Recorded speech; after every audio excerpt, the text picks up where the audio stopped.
Rendlesham Forest incident was a series of reported sightings of unexplained lights near Rendlesham Forest in Suffolk, England, in December 1980, which became linked with the UFO landings.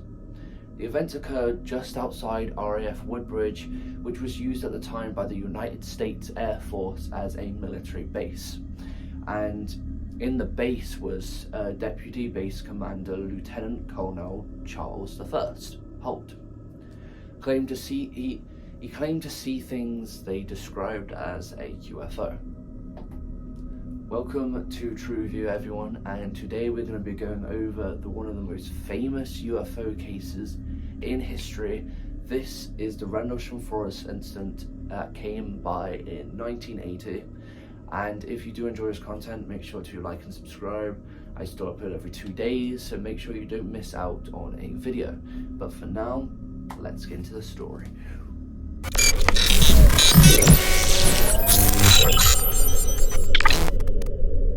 The occurrence is most famous of alleged UFO events to have happened in the United Kingdom, and is among the best reported UFO events worldwide. Has been compared to Roswell's UFO incident in the United States, and is sometimes called United Kingdom's Roswell or Britain's Roswell. The UK Ministry of Defence has stated that the events posed on that evening has no threat to national security, and therefore it was never investigated as a security matter. Skeptics have explained the sightings as a misinterpretation of a series of nocturnal lights, a fireball, the lighthouse that was nearby, or bright stars. But today we're going to be going over those incidents. So the first thing that happened was on the 26th of December 1980, around 3 in the afternoon. A security patrol officer near the east gate of RAF Woodbridge saw lights apparently descending into nearby Rendlesham Forest. These lights have been attributed by astronomers to a piece of natural debris, and it has been seen burning up as a fireball or a meteorite over southern England at the time.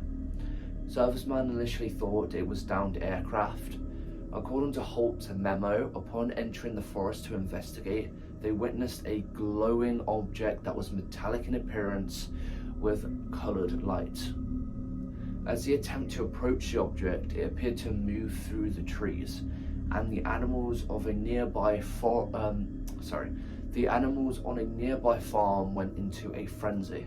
One of the servicemen, Sergeant Jim Peniston, later claimed to have encountered a craft of unknown origin while in the forest.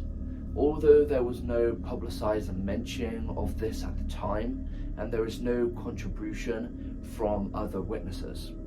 Shortly after 4 a.m. on the same day of 26th of December, police were called to the scene but reported that the lights could only be from the lighthouse that was nearby, some miles away from the coast. After daybreak on the morning of 26th of December, servicemen returned to a small clearing near the eastern edge of the forest and found 3 small impressions on the ground in a triangular pattern. So do you know how like aeroplanes, they have those like wheel things in the bottom, and if that got printed on the grass or on the floor, they would imprint the wheels. Yeah, that's what it was like. So if there was an aircraft, then it would have legs coming out so it can stand up, and that's what it was. There was impressions on the floor. There was prints on the floor that were like in a triangular shape, like something had just landed there. And the police were called out again, but when they came by to investigate, they thought that it was just an animal. I mean, like, how can an animal make prints like that in a triangular shape? But okay. And then Georgina Bruni, in her book You Can't Tell the People, she published a photo of the impressions on the floor, the prints on the floor. She published it in her book on the morning of the first sighting. So I will pop up the image on the screen right now for you guys to have a look at, think like what this could be. But on the second night, or like, I think it was like 2 days after, on the 28th of December, the Deputy Base Commander, Lieutenant Colonel Charles Holt, visited the site with several servicemen in the early hours of the 28th of December 1980. They took radiation readings in the triangle of where the presses or the impressions were and in the surrounding areas using an ANPDR-27, a standard US military radiation survey meter. Although they recorded 0.07 things of radiation per hour, I can't say it's like millironnitons, I don't know how to say that, but they recorded 0.07 things of radiation per hour. In other regions, they detected 0.03 to 0.04 things of radiation per hour around the background level. Furthermore, they detected a similar small burst over half a mile from their landing site. Holt recorded the events on a micro cassette recorder using his voice. I will put the audio in after I've read the full story so you can listen to what he has been saying. It was during this investigation that they saw a red flashing light across to the field to the east, almost in line with a farmhouse, as the witnesses had seen on the first night. The Orford Ness Lighthouse is visible further to the east in the same line of sight. So like in a straight line, let's say for example, I don't know if it's a straight line. So let's say for a straight line, the farmhouse is here, the lighthouse is there, and the military base is there, for example. They're all in the same line or like the same place. So it's not a coincidence that it's all happened around this area.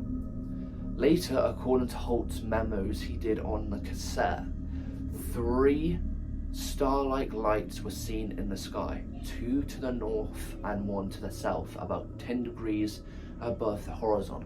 Holt said that the brightest of these hovered for 2 to 3 hours and seemed to beam down a stream of light from time to time. Astronomers have explained that these star-like lights are just bright stars.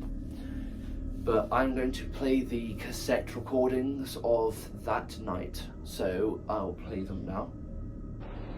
150 feet or more from the initial, I should say, suspected impact point.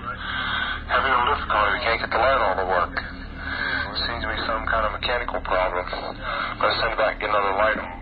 Meantime, we're going to take some readings at the Geiger and chase around here a little bit, waiting for another light on to come back in. Standing up. Security control. Yes, that's 1 and a 5 to 5 number. Okay, we're now approaching area within about 25-30 feet. What kind of readings are we getting? Anything? Just minor clicks. Minor clicks.